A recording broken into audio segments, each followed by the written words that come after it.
Chapter 7, How to Use Fruits and Vegetables to Successfully Improve Your Health. At this point, you should have a comprehensive idea of the best reasons to ensure you are getting enough fruits and vegetables in your diet. These can enhance your health in a myriad ways, and if you are currently feeling tired, moody, unwell, or even depressed, it's highly likely that you have a deficiency in at least one of these micronutrients. And this should come as no surprise, given that the vast majority of people do have some kind of deficiency these days. The next question is how you should be gently integrating these fruits and vegetables. Are there any drawbacks? How many do you need precisely? Can you just use a vitamin tablet instead?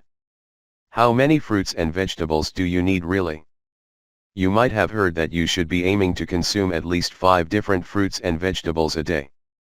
This is a piece of general advice that is given by many health organizations and governments.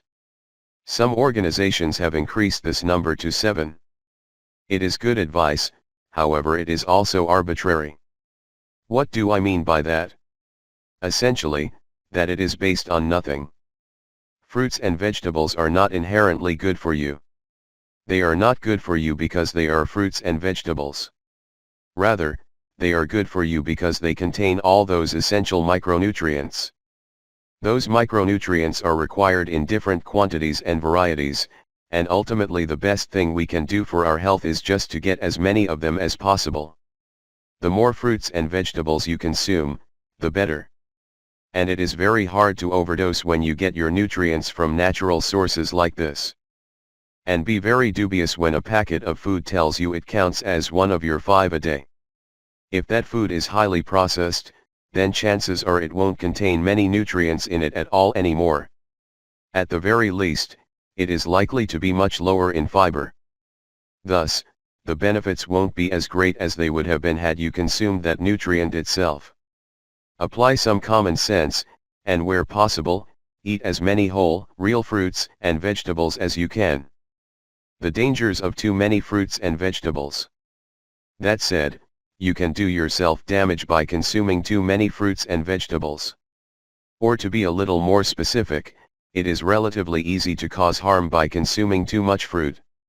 That's because fruit is highly acidic and packed with sugar. Both these things make it damaging to your teeth in particular. Many people who switch to diets that are primarily focused on the use of smoothies will end up developing serious tooth problems. One solution to this is to avoid drinking too much fruit juice or too many fruit smoothies. Instead, focus on drinking vegetable smoothies, which typically contain a lot less sugar. Another consideration is that fruits and vegetables are still a source of calories. This is especially true for things like avocados, which have become all the rage recently. While avocados are great for boosting testosterone, thanks to their healthy saturated fat content, and while they are useful for those trying to avoid carbs, they can still make you fat. Don't make the mistake of thinking that fruits and vegetables are healthy and therefore can't make you fat.